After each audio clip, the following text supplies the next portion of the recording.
नमस्कार दोस्तों। Bloody vibes के आज के इस हैरान कर देने वाले बहुत ही ज़्यादा खौफनाक से नोके एपिसोड में हम लोग आप लोग के सामने एक ऐसे लड़के के साथ घटी हुई ऐसी अजीबो गरीब खतरनाक भूतिया घटना की कहानी लेकर आ गए जिस सुनने के बाद आप लोग किसी भी घर में अकेले रहने की हिम्मत नहीं जुटा पाएंगे। स्टार्टिंग में कोई स्पॉइलर नहीं दूंगा, आइए डायरेक्टली जिया की जुबानी जानते कि ये घटना कब, कैसे, कहाँ पर, किन हालातों में किसके साथ घटी थी। ये जो घटना घटी थी ना, अमर नाम के लड़के के साथ घटी थी आज से ठीक 2 साल पहले। ये जो अमर है ना, ये पुणे में रह के एक अच्छी खासी बड़ी कंपनी में जॉब करता था। लेकिन जो ये अमर था ना, वो मतलब पीजी में रहता था। जैसे कि हो गया 5-6 लड़के हो गए, 4 लड़के हो, ऐसे टाइप के एक शेयरिंग रूम जैसा था, वैसे रूम में रहता था। ये अपने जॉब से भी अच्छा खासा खुश था क्योंकि बड़ी सी कंपनी थी तो उसको सैलरी भी अच्छी खासी मिलती थी। लेकिन वो ऐसे खुश नहीं था कि मैं इतने सारे लड़कों के साथ रह रहा हूँ। लेकिन अभी उसको पैसे की ज़्यादा ज़रूरत थी, घर पे भेजना रहता था, इसलिए वो सेपरेट कोई ऐसे फ्लैट रेंट पे लेके नहीं रह रहा था, वहीं पे रह के उनके साथ जॉब कर रहा था। उसकी ज़िंदगी ऐसे ही अच्छी खासी निकल रही थी, कोई भी दिक्कत नहीं था। लेकिन 2 साल पहले एक टाइम ऐसा आता है कि इसके कंपनी वाले लोग बोलते हैं कि हम तुम्हारा प्रमोशन करना चाहते हैं। और जैसा ये सुनता है कि प्रमोशन होने वाला है, ऑब्वियस सी बात है कोई भी इंसान खुश होगा ही। ये भी बहुत ज़्यादा खुश हो जाता है। लेकिन वो लोग बोलते प्रमोशन तो करने वाले हैं, लेकिन तुम पुणे में नहीं रहोगे, तुम नासिक जाओगे। नासिक में तुम्हारा हम प्रमोशन करके तुम्हें एक मैनेजर लेवल तक हम डाल रहे हैं। तुमको वहीं पे नासिक में रहना पड़ेगा, तुमको एक सेपरेट फ्लैट भी मिलेगा और आराम से अपना वहाँ पे काम वाम संभालना। तो ये बहुत ही ज़्यादा खुश होता है। बहुत ज़्यादा खुश होने का एक कारण और होता है क्योंकि उसका अमर का भाई भी नासिक में ही ऑलरेडी रह रहा था। छोटा भाई, उसका छोटा भाई ऐसे ही शेयरिंग रूम में ही कुछ लड़कों के साथ रहता था और अपना वहाँ पे जॉब वॉब करता था। लेकिन ये इस बात से इसलिए खुश होता है कि मैं वहाँ पे जाऊँगा तो कभी भी हम दोनों भाइयों को मिलना होगा तो मिल सकते हैं, कोई भी चीज़ें शेयर करनी है तो शेयर कर सकते हैं, या कुछ भी दिक्कत होती है तो हम दोनों एक दूसरे के लिए हैं, आखिरकार एक ही शहर में जो रहेंगे। तो ये बहुत खुश होता है। उसके बाद अपने ऑफिस वगैरह जाता रहता है कुछ दिनों तक। उसके बाद डेट फाइनली वो आ जाता है जब इसका सामान लेके इसको नासिक शिफ्टिंग करना था। तो नासिक शिफ्टिंग करना था, कंपनी वाले लोग ही सब कुछ करवा रहे थे क्योंकि अब ये मैनेजर लेवल तक चला गया था। ये वहाँ पे नासिक में आता है जिस फ्लैट में शिफ्ट होने के लिए। वहाँ पे वो जब सामान शिफ्ट कर रहा था अपना, उस टाइम पे उसे थोड़ा बहुत वियर्ड सी अजीब सी चीज़ें नोटिस करता है। उसे ना कुछ लोग अजीबोगरीब देखते हुए दिखाई देते। कुछ लोग तो उसे इग्नोर कर रहे हैं जैसे कि वो इस दुनिया में है ही नहीं, ऐसा कुछ लोग इग्नोर कर रहे हैं। और कुछ लोग उसे देख के अजीब सा स्ट्रेंज सा मुंह बना रहे हैं। इसको समझ में नहीं आ रहा है कि ये लोग इतना वियर्ड बिहेव क्यों कर रहे हैं मेरे साथ। लेकिन बोलता है खैर मुझे क्या करना है, मुझे अपना यहाँ पे शिफ्ट होना है, मुझे अपने काम से मतलब। मैं कौन से पड़ोसी के घर पे चाय पीने जा रहा हूँ या मैं कौन से उनके साथ गप्पे लड़ाने जा रहा हूँ, नहीं बात करेंगे तो क्या ही फर्क पड़ जाएगा।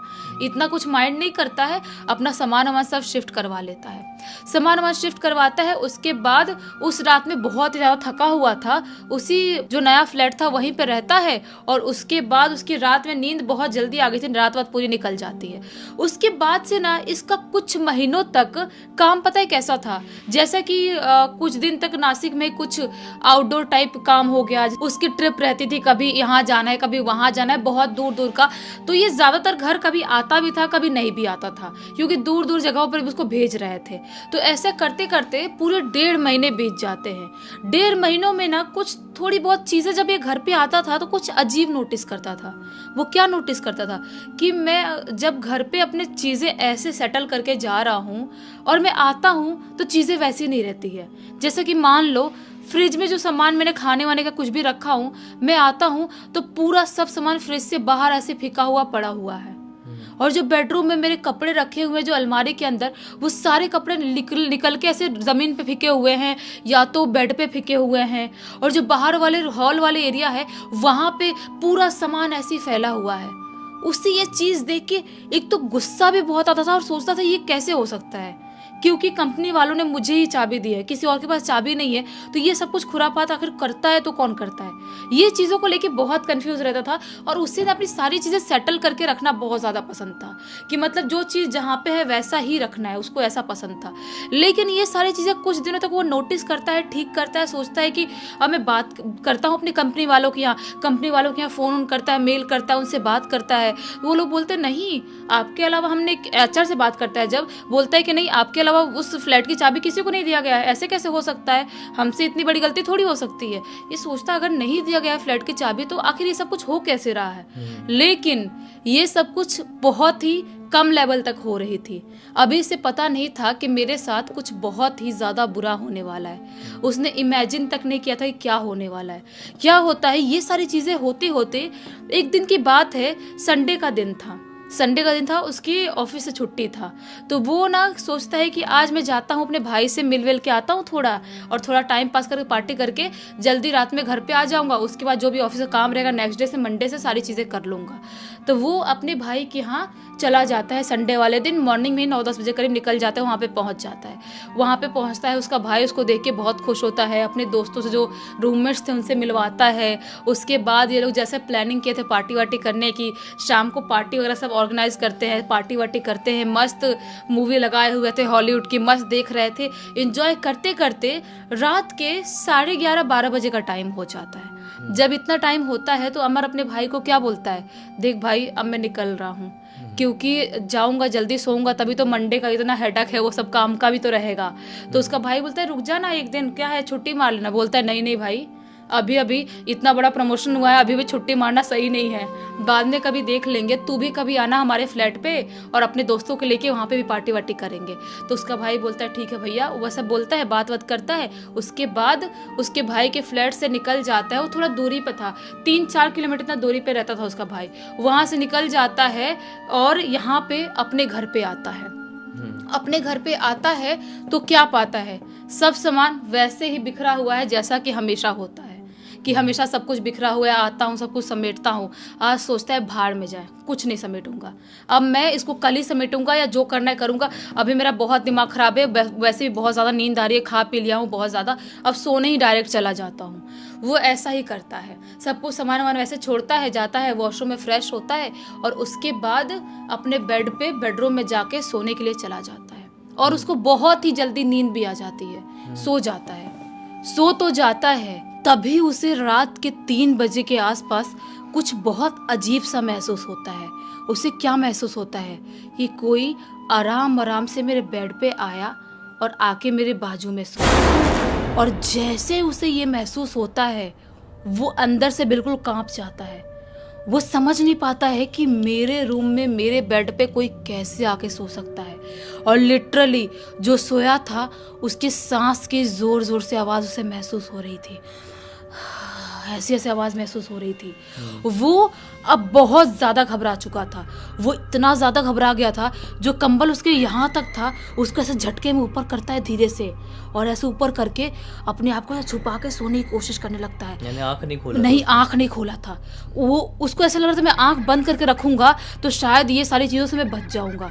वो डर तो बहुत ज़्यादा गया था, उसे महसूस हो गया था कि कुछ तो एबनॉर्मल यहाँ पे हो रहा है, नॉर्मल तो कुछ भी नहीं है। वो अपने आप का से ढका हुआ है, तभी 2 मिनट के अंदर ही उसे अचानक से बहुत जोर से उसके अलमारी के पास कुछ गिरने की आवाज़ आती है, बहुत जोर से, इतनी जोर से आवाज़ आती है कि वो खुद को संभाल नहीं पाता है। वो अचानक झटका लेते घबरा जाता है, लेकिन जैसे ही वो झटका लेता है घबराता है, वो जो चीज़ उसके बाजू में सोई हुई थी ना, वो उठते हुए उसे अचानक से महसूस होती है। वो उठती है और धीरे धीरे करके उसके पैर के पास से उसके पेट पे आके बैठ जाती है। और जैसे ही वो चीज़ इसके पेट पे आके बैठती है, इसका दम घुटना स्टार्ट हो जाता है, क्योंकि वो बहुत ही ज़्यादा भारी और दबाव महसूस कर रहा था, बहुत ज़्यादा। वो अब अपने आप को बिल्कुल भी बर्दाश्त नहीं कर रहा था, कंट्रोल नहीं कर पा रहा था, इतना ज़्यादा डर गया था वो सोचता है कि मैं हिम्मत करके अपना कंबल हटाऊंगा और आँख खोल के देखूंगा कौन मेरे पेट पे बैठा है, जो मैं सांस नहीं ले पा रहा हूँ, ऐसा लग रहा है मैं मर जाऊंगा। वो अपना कंबल धीरे से हटाता है और धीरे से अपनी ऐसी आँख खोलता है, लेकिन जैसे ही अपनी आँख खोलता है क्या पाता है, उसके पेट पे एक औरत बैठी हुई है और वो बहुत ही जोर जोर से रो रही है, सिसक के ऐसा करके रो रही है बहुत ही जोर जोर से। उस औरत को देख के इसकी सिट्टी पिट्टी गुल हो जाती है। बहुत ही ज़्यादा घबरा जाता है, बहुत ज़ोर से चीखता है, लेकिन वो औरत अपना रोना बिल्कुल भी बंद नहीं करती। औरत और भी ज़ोर ज़ोर से चिल्ला चिल्ला के रोने लगती है। वो खुद को बहुत ही ज़्यादा उससे छुटाने की कोशिश करता है कि मैं ऐसे धक्का मार के उसको गिरा दूँ, वहाँ से उठ के भाग पाऊँ, लेकिन वो बिल्कुल भी नहीं भाग पा रहा था। बहुत कोशिश करता है, बहुत चिल्लाता है, हाथ पैर भी नहीं हिला पा रहा था, लेकिन कैसे कैसे करते करते वो ज़ोर से उसको ऐसे हाथ से मारता है और वो औरत जैसे ही थोड़ा साइड में गिरती है, वो वहाँ से भागता है और सीधा गिरते पड़ते भागते भागते वो अपने रूम से, फ्लैट से बाहर निकल जाता है चिल्लाते हुए बाहर निकलता है और पूरी रात वो रोड पे बैठ के बिताता है। क्योंकि वो समझ गया था कि वो जो भी औरत थी वो नॉर्मल औरत तो नहीं थी, कोई ना कोई भूत प्रेत या कोई भी चुड़ैल थी वो, जो शायद मैं वहाँ पे रहता तो मुझे मार डालती। वो रोड पे बैठे बैठे पूरी रात बिताता है, एकदम डर के माहौल में रहता है और सुबह सुबह ही अपने कंपनी में मेल कर देता है और एचआर को फ़ोन भी करता है और रात की सारी बात बताता है। बोलता है कि अगर मुझे ये जॉब ख़त्म भी होता, नहीं भी मिलता है, मैनेजर पोस्ट हटा भी दिया जाता है तो भी मुझे कोई फ़र्क नहीं पड़ता है, लेकिन मैं अपनी जाने से जोखिम में नहीं डाल सकता। ये घर भूतिया है और आप लोगों ने मुझे बताया नहीं था। मैं आज की आज इस घर खाली कर रहा हूँ और मैं कहीं और रेंट पे रहने जा रहा हूँ। तो एचआर भी बात समझता है और बोलता है कि ठीक है, आज तुम अपना घर का सब सामान वामान शिफ्ट करवा लो, कोई भी अपने भाई से बात कर लो, कोई भी रेंट पे मिल जाए तो चलेगा, कोई बड़ी प्रॉब्लम नहीं है, फिर हम कंपनी में दूसरा घर देख के तुमको दिलवा देंगे बाद में। तो ऐसा ही होता है, सेम डे अपना सामान वामान शिफ्ट करने के लिए हिम्मत बनाते हुए अपने फ्लैट में जाता है। हिम्मत तो दिन में भी नहीं हो रही थी कि उस फ्लैट में वो घुसे, लेकिन दरवाज़ा खोल के रखता है अभी और धीरे धीरे करके पूरा सामान वामान पैक कर रहा होता है। तभी उसके बाजू में रहने वाले एक अंकल उसके दरवाजे के पास आते हैं और अंकल बोलते हैं कि क्या हुआ बेटा, तुम कहीं जा रहे हो? और ये पहली बार था कि वहाँ के किसी इंसान ने उससे बात किया था। वो बोलता है कि हाँ अंकल, मैं ये घर खाली कर रहा हूँ। तो अंकल बोलते हैं क्यों बेटा, कोई दिक्कत हो गई है? ऐसा सवाल करते हैं अंकल, लेकिन एक डर के साथ। ये बोलता है हाँ अंकल, मैं आपको बताता हूँ। ये उठ के जाता है और अंकल को एक एक चीज़ें A to Z बता देता है कि पिछली रात में क्या क्या हुआ था। अंकल बोलते हैं बेटा तुम्हें तो पता ही नहीं था, ये तो हम सबको पता है। ये बोलता है क्या पता है? तो अंकल बोलते हैं कि बेटा ये जो रूम है, जो फ्लैट है जहाँ पे तुम रह रहे हो, वो बिल्कुल भी ठीक नहीं है। आज से 3 महीने पहले की बात है। आज से 3 महीने पहले शायद तुम्हारे ही पोस्ट का कोई इंसान था यहाँ पे जो रहता था और उसकी पत्नी से उसकी आए दिन बहुत ही ज़्यादा लड़ाई होती थी, बहुत ज़्यादा, क्योंकि जो आदमी था ना उसका किसी दूसरी औरत के साथ चक्कर चलने लगा था और उसकी पत्नी को बिल्कुल भी बर्दाश्त नहीं होता था। वो कहीं नासिक से दूर कोई काम के लिए गया हुआ था, उसी बीच में उसकी पत्नी ने खुद को खुश कर ली। और जो खुश की थी ना उसने, जो बेडरूम है ना तुम्हारा बेडरूम का बेड, उसी के ऊपर। और ये सब कुछ होने के 1 हफ्ते बाद हमको, आजू बाजू वालों को, सबको पता चला जब स्मेल आई घर से कि शायद कुछ बहुत ही गंदी स्मेल आ रही है। फिर पुलिस को फ़ोन किया गया और पता किया गया तो पता चला कि वो बेड पे अभी भी ऐसे ही पड़ी हुई थी। तब उसकी बॉडी को निकाला गया।